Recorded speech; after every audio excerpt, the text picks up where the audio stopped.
My wife looked me straight in the eye and told me she doesn't owe me anything. Not meals, not housework, not even intimacy.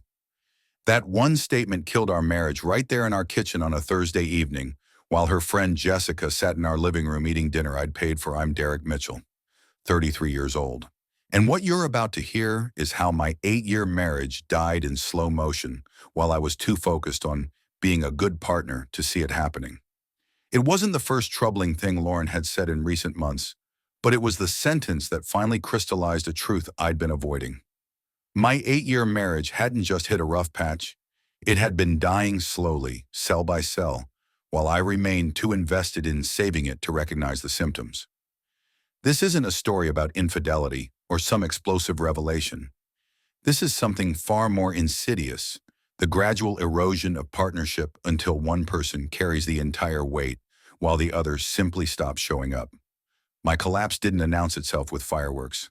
It crept in like fog, so gradual that by the time I could see clearly, I was already lost in it. The beginning, when everything felt possible, rewind to 2015. I encountered Lauren at a friend's backyard celebration, one of those perfect summer gatherings where the weather cooperates and the conversation flows easily. She radiated energy, spontaneous, quick to laugh, always ready for the next adventure. Our courtship felt effortless, the kind of connection that makes you believe in compatibility at first sight. We married young, maybe too young, but I didn't question it then. We adopted a chocolate Labrador named Cooper, treating the dog like our practice child while debating whether we'd eventually want actual children. Weekend road trips became our ritual. We'd explore small towns neither of us had heard of, eat at diners that hadn't updated their menus since 1987, stay up late sharing dreams about the future we'd build together. I worked as a network security analyst. Stable income, reasonable hours, occasional evening calls, but nothing excessive. Lauren held a position in digital marketing for a regional company, managing social media campaigns and client relations. Our financial arrangement felt equitable. Our domestic responsibilities seemed balanced. I handled most of the cooking because I genuinely enjoyed experimenting with recipes. Lauren managed the grocery runs and meal planning. I took care of household repairs and vehicle maintenance. She coordinated our social life, ensuring we stayed connected with both families and our growing circle of friends. It felt like an authentic partnership, the kind where both people actively contribute to making life work instead of one person carrying the load while the other coasts on inertia. But partnerships, like plants, require consistent attention from both gardeners.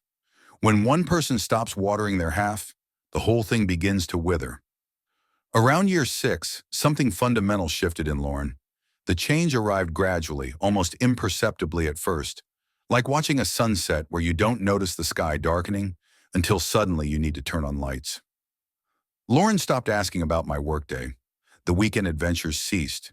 She'd arrive home from the office, immediately retreat into her phone, and scroll through endless social media feeds while barely acknowledging my presence unless she required something specific.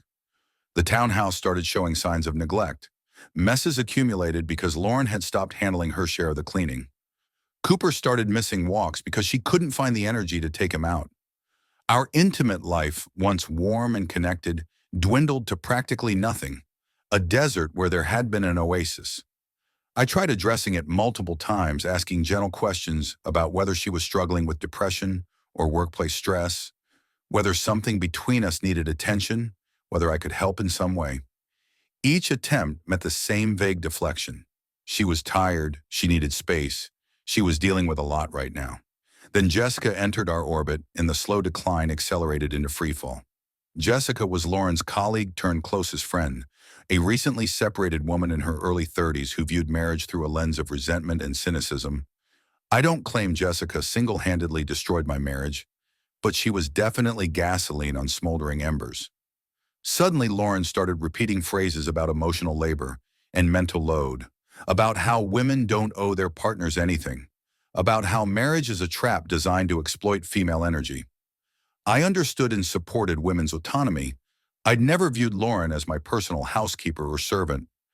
But Jessica's version of empowerment wasn't about equality. It was about absolving Lauren of any responsibility while demonizing me for expecting basic reciprocity. Every conversation at our place became a referendum on male inadequacy. Husbands were incompetent, marriages were prisons, women needed to prioritize themselves and stop catering to masculine expectations. Lauren started spending 4 or 5 evenings weekly with Jessica, hitting bars, attending empowerment meetups that seemed more like complaint sessions than genuine support groups.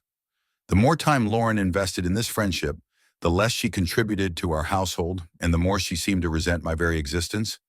I'd return home to chaos, dishes colonizing the sink, Cooper's water bowl empty, laundry forming archaeological layers, trash overflowing. Lauren would be positioned on the couch, phone in hand, scrolling through nothing important while our shared life decayed around her. I'd ask if she could maybe walk Cooper since I'd been working all day and had an evening conference call. She'd sigh like I'd requested she scale a mountain. I'd suggest cooking together like we used to. She'd inform me she already ate with Jessica, or wasn't hungry, or I could just order something. Every household task, every bit of emotional maintenance, every ounce of effort to sustain our relationship and our home fell entirely on my shoulders. When I tried to discuss it, Lauren would weaponize phrases straight from Jessica's playbook about control, demands, boundary violations. I was drowning, and my wife was standing on the shore, criticizing my swimming technique. That Thursday night in late October, I came home around 7:15 to find our townhouse looking like a crime scene of neglect. Lauren and Jessica occupied the sectional, laughing at something on Jessica's screen, surrounded by empty takeout containers like artifacts of thoughtlessness. Cooper was whining near his empty food bowl. Clothes created a textile obstacle course across the floor. The kitchen looked like a disaster relief zone. I'd endured the kind of workday that makes you desperate for some basic sense of order and partnership. I didn't even come in hot. Just ask Lauren if she'd managed to feed Cooper or start any laundry since she'd gotten home before me. Jessica immediately interjected with a condescending laugh about me sounding like a boss addressing an employee. Lauren didn't defend me, didn't tell her friend to back off. She just sat there, nodding along while Jessica launched into a speech about how Lauren didn't sign up for servitude and I needed to adjust my expectations.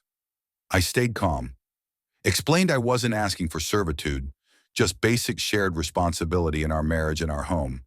That's when Lauren looked directly at me and said it. I don't owe you anything. Not cooking, not cleaning, not intimacy. Those aren't marriage requirements. Stop acting entitled to my time and energy. Jessica was grinning like she just won a championship. I realized in that moment I wasn't in a marriage anymore. I was in a one-sided arrangement where I provided everything and got treated like a villain for expecting basic reciprocity. Some sentences can't be unspoken. Some damage is too complete to repair. That night after Lauren's declaration, I made a decision that would expose a truth both of us had been avoiding. I decided to take her completely at her word. No dramatic announcement, no heated argument. Just a quiet choice to stop being the partner she'd already stopped being for me. If Lauren genuinely believed she had zero obligations in our marriage, then I had zero obligations to her. The next morning I woke up, prepared for work, and left without feeding Cooper, without making coffee, without tidying up like I always did. A strange clarity washed over me. The sensation of dropping a weight I'd been carrying for so long, I'd forgotten what it felt like to stand upright. The first few days were fascinating in the most depressing way possible. Cooper's feeding schedule disintegrated. The townhouse descended into chaos faster than I'd anticipated. Dishes accumulated until no clean plates remained. Trash overflowed because I stopped emptying it. Laundry created textile mountains because I stopped doing loads that included Lauren's clothes. Our bathroom sink started draining slowly, then stopped draining entirely. One of those annoying clogs I'd normally fix in 10 minutes, but I just left it. Lauren texted me at work asking if I could grab groceries. I replied that I'd handle my own food shopping. She'd need to manage hers.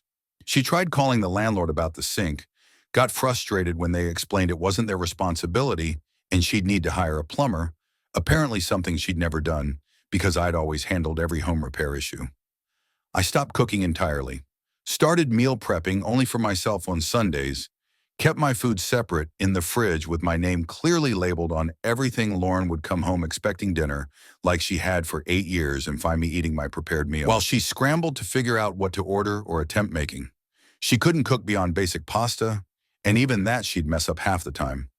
Burning things, under-seasoning everything, forgetting essential ingredients. I watched her try to make chicken breast one evening, and she had to Google the oven temperature on her phone, while Jessica texted supportive messages about how cooking is a patriarchal expectation anyway. The townhouse started smelling strange because trash wasn't being removed regularly and dishes weren't being washed. I could see Lauren getting more stressed and overwhelmed, but I didn't intervene. Why would I? She'd made it crystal clear she didn't view household contribution as part of marriage.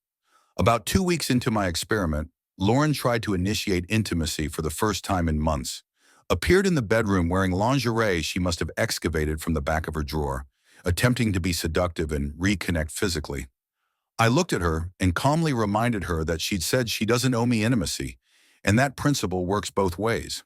I don't owe her intimacy either.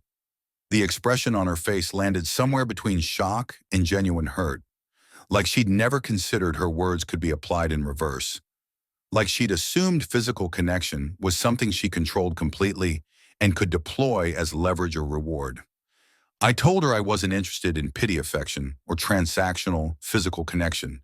If she wanted an actual intimate relationship, she needed to show up as an actual partner first. Then I rolled over and went to sleep. She didn't try again after that, but I could tell it messed with her. Psychologically, rejection hits different when it comes from someone who'd always been available and willing. The financial separation was where things got genuinely interesting and genuinely ugly. I'd been covering roughly 70% of our household expenses for years. Not because we'd agreed to that split, but because Lauren spent carelessly and I'd always quietly made up the difference to keep us afloat. I opened a separate checking account, calculated exactly half of rent and utilities and shared expenses, and informed Lauren she needed to start contributing her actual fair share. She was shocked when she saw the numbers. Genuinely seemed to have no concept of how much I'd been subsidizing her lifestyle. All those dinners out with Jessica, the online shopping sprees, the subscription boxes that I'd been paying for. While Lauren spent her paycheck on whatever she wanted, I canceled her access to my credit cards, removed her from my streaming accounts, stopped paying her car insurance and phone bill. Told her she was an adult with a job and could handle her own financial responsibilities. Lauren panicked hard when she realized she couldn't actually afford her current lifestyle on just her income. Started complaining that I was being cruel and petty and financially abusive, throwing around terms she'd clearly picked up from Jessica without understanding what they actually meant. I pointed out that expecting your spouse to subsidize your life while contributing nothing in return is closer to financial abuse than asking someone to pay their fair share. She didn't have a response to that. Lauren had to cut back on her nights out with Jessica, cancel some of her subscription boxes, actually look at her bank account and budget like a responsible adult. She hated every second of it. Jessica kept telling her I was being controlling and she should leave me. But Jessica also wasn't offering to help pay Lauren's bills. Funny how that works. Around week 3, Lauren completely switched tactics and started trying to win me back through sudden niceness and effort. She'd attempt to cook dinner for both of us. Disasters every time. She'd try cleaning the apartment, but only surface-level work that missed all the actual problems. She'd suggest date nights and activities, like we were a normal couple just going through a rough patch. I could see right through it because none of it addressed the actual issues. She wasn't trying to rebuild our partnership or have genuine conversations about what went wrong. She was trying to get me back into my role of handling everything while she coasted. I told her point blank. She wasn't trying to fix us. She was trying to save her comfort level, trying to restore the personal assistant, ATM, and emotional support system she'd been taking for granted while giving nothing in return. The realization that hit me hardest wasn't about Lauren's selfishness. It was about my own complicity. I'd enabled this dynamic for years by never establishing firm boundaries, by always stepping in to fix things, by accepting less than I deserved because I loved her and wanted our marriage to work. Love isn't enough when respect is absent. Effort means nothing when it only flows one direction. About a month into all this, I had lunch with my friend Marcus, who'd navigated a divorce 2 years earlier. Marcus told me about his attorney, Sarah Chen, how she'd helped him navigate everything cleanly and fairly. Something clicked in my head. This marriage was already over. I was just going through the motions of proving a point that didn't need proving anymore. I made an appointment with Sarah for that Friday, took a long lunch break from work, sat in her office, and laid out the entire situation. She listened carefully, took notes, asked questions about our assets and debts and living situation. Then she looked at me and asked if I was certain this was what I wanted. I thought about it for maybe 5 seconds. Yes, I was done. There was nothing left to save here. Sarah drew up the initial paperwork over the next week: separation agreement and petition for dissolution of marriage. Division of assets was straightforward since we didn't have kids or own property together. I picked up the documents on a Tuesday afternoon, brought them home that evening, and found Lauren on the couch scrolling through her phone. Like always, I handed her the manila envelope without ceremony, told her she should probably read it, and watched her face cycle through about 5 different emotions as she pulled out the papers and realized what she was looking at. She asked if I was serious, if this was some manipulation tactic or power play. I told her I'd never been more serious about anything in my life. I'd already crossed the point of no return, already emotionally detached from this marriage, already started imagining what my life would look like on the other side of this. There was no going back. The week after I served Lauren with divorce papers was absolutely wild, a complete emotional roller coaster that confirmed every reason why I'd made the right decision. Lauren cycled through every stage of grief and manipulation in rapid succession, crying and begging 1 minute, angry and accusatory the next, then back to desperate promises about how she'd change and be better, how we could fix this if I just gave her another chance. She called me at work multiple times daily until I had to block her number and tell her all communication needed to go through Sarah. She showed up at my office building once, trying to ambush me during lunch, causing a scene in the lobby that was embarrassing for both of us. She sent long, rambling text messages at 3 in the morning about all the good times we'd had, about how I was throwing away 8 years over nothing, completely missing the point that those 8 years had been slowly dying for at least the last 2, and she'd been the one killing them. What really got to me was how Lauren kept insisting she'd change, that she finally understood what she'd done wrong, that she'd be the partner I needed if I just withdrew the divorce papers and gave her one more chance. But here's the thing about promises made under pressure. They're not real change. They're just panic responses from someone losing something they took for granted. I told her through Sarah that maybe she would change. Maybe this whole experience would be a wake-up call that made her a better person and better partner. But that transformation wasn't going to happen with me, and I wasn't going to stick around to find out.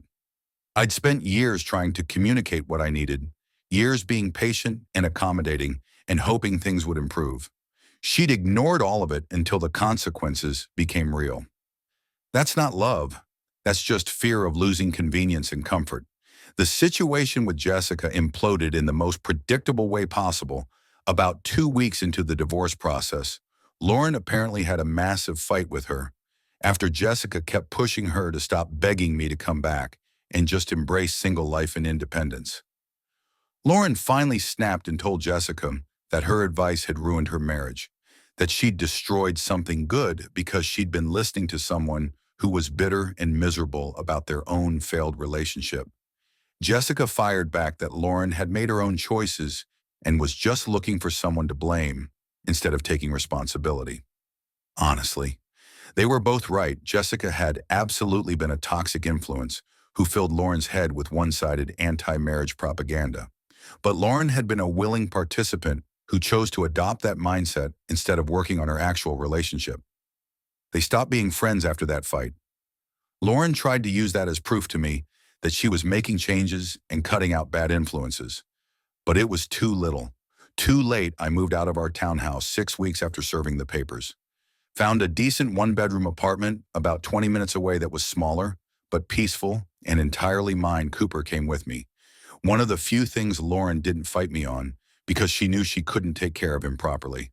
Honestly, I think she knew Cooper deserved better. The day I loaded up the moving truck with my belongings, Lauren stood in the doorway crying, asking me one more time if I was really doing this. If I really wanted to throw everything away, I looked at her and realized I didn't feel anger anymore. Didn't feel resentment or bitterness. Just this overwhelming sense of exhaustion and relief that it was almost over. I told her I wasn't throwing anything away because there was nothing left to throw away. She'd already dismantled our marriage piece by piece over the last 2 years, and I was just finally acknowledging reality. The divorce was finalized 3 months after I first served Lauren the papers, quick and relatively clean since we didn't have major assets to fight over and no kids caught in the middle. Sarah handled everything professionally. We split our savings account 50-50. I kept my vehicle and my retirement accounts. Lauren kept her car and her belongings. We closed our joint credit card after paying off the balance. I heard through mutual friends that Lauren had started going to therapy after the divorce was final, actually working on herself and examining the patterns that had led to our marriage falling apart. Part of me was genuinely glad to hear that because I'd never wanted her to suffer or fail. I just couldn't be the person she practiced growth on anymore. She'd taken 8 years of partnership and slowly turned it into a one-sided arrangement where I gave everything and got nothing back. No amount of therapy could rebuild the trust and respect that had been completely destroyed. My life now is quieter, but infinitely better. I come home to an apartment that stays clean because I'm the only one living in it. I cook meals I actually enjoy without expecting someone else to show up and benefit from my effort without contribution. I take Cooper on long walks without having to coordinate with anyone or pick up someone else's slack. The simple pleasure of coming home to peace, no passive-aggressive sighs, no weaponized incompetence, no feeling like a villain for expecting basic partnership, feels like emerging from underwater and finally being able to breathe. I started dating casually about 6 months after the divorce was finalized. Nothing serious yet, but I'm in no rush. Just enjoying conversations with women who actually contribute and reciprocate and see partnership as a two-way street. Women who understand that relationships require effort from both people. Not just one person carrying the entire weight while the other coasts on entitlement. One date stood out. A woman named Claire, who worked in financial planning. Over coffee, she asked me about my divorce, and I gave her the abbreviated version. She listened thoughtfully, then said something that stuck with me. "It sounds like you weren't leaving a marriage. You were leaving a job you'd never agreed to take." That was exactly it. I hadn't been a husband for the last 2 years of my marriage. I'd been an unpaid employee with no benefits, no appreciation, and no ability to quit without being labeled the villain. Sometimes I think about those early years with Lauren when things were good and wonder if there was a specific moment where it all started going wrong. Some conversation or decision or turning point I missed. But mostly I've accepted that some people change in ways that make them incompatible with who you are. And sometimes the kindest thing you can do for both people is walk away. Lauren might become a better partner for someone else someday after all this therapy and self-reflection. But that's not my responsibility anymore. Honestly, it's not my concern. I gave 8 years to someone who stopped seeing me as a person and started seeing me as a resource. The moment I stopped providing that resource, she realized what she'd lost. But by then, it was already gone. I learned several painful lessons from this experience. First, love alone doesn't sustain a marriage. Respect, reciprocity, and consistent effort matter more than feelings that come and go. Second, when someone tells you who they are, believe them.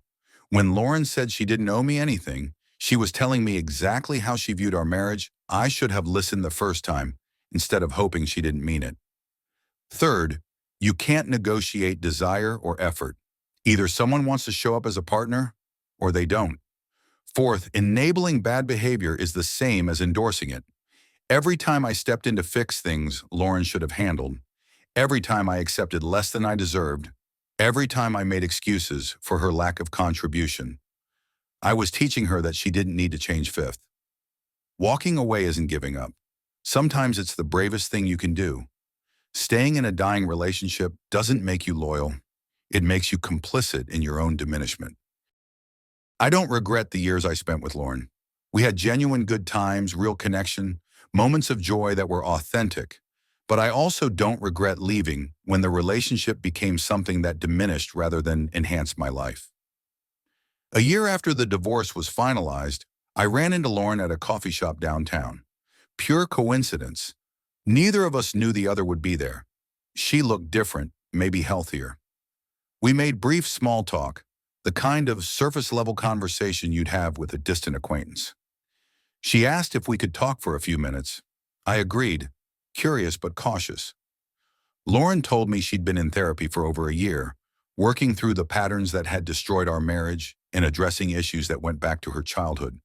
She'd recognized how she'd taken me for granted, how she'd stopped being a partner, how Jessica's influence had given her permission to abdicate responsibility while blaming me for expecting basic reciprocity. She apologized, genuinely, without deflection or excuses. I appreciated the apology, told her I was glad she was doing the work, and hoped she'd find happiness in healthier relationships going forward. But I also told her something important. Forgiveness doesn't mean restoration. I forgave her for the hurt and the disrespect in the years of one-sided effort. But forgiveness doesn't rewind time or rebuild trust. Some damage is permanent. Some words can't be unsaid. Some relationships die long before anyone files the papers. We parted ways amicably that afternoon. I walked back to my car feeling genuinely at peace. Not because Lauren had apologized, but because I'd fully moved on. I'd built a new life that didn't include being taken for granted or feeling like a resource instead of a person. Cooper was waiting at home, probably sleeping on my bed despite being told not to. My apartment was clean and peaceful. I had plans that evening with a woman I'd been seeing for a few months, someone who cooked with me instead of expecting me to serve her, who split bills fairly, who viewed partnership as something that requires effort from both people. My story isn't about revenge or some dramatic victory. It's about recognizing when you become the only person invested in saving something that's already dead and finding the strength to stop carrying weight that was never yours alone to bear. It's about understanding that you can't love someone into respecting you, can't sacrifice yourself into appreciation, can't work hard enough to make someone value what they've decided to take for granted. And most importantly, it's about realizing that sometimes the person who almost lost everything, career, love, money, dignity, needs to lose it completely to finally gain what matters most. Themselves. I didn't just survive my marriage ending. I discovered who I was without someone actively diminishing me. And that discovery was worth more than all the years I'd spent trying to make something work with someone who'd stopped trying long before I did. Some endings are actually beginnings. Some losses are gains. Some marriages need to die, so the people in them can finally start living. What happened to me happens to thousands of people every day. Partners who give everything while receiving nothing, who mistake endurance for loyalty, who stay too long in situations that slowly erase them. My story is a reminder that you deserve reciprocity, respect, and someone who shows up with the same energy you bring. If you found yourself in my story, maybe it's time to ask, are you in a partnership, or are you just the only one still trying? If love this story, or you want more raw, real stories like mine, tales of heartbreak, growth, and reclaiming your life, follow and subscribe to my YouTube channel. You won't want to miss what's next. Let's keep the conversation going.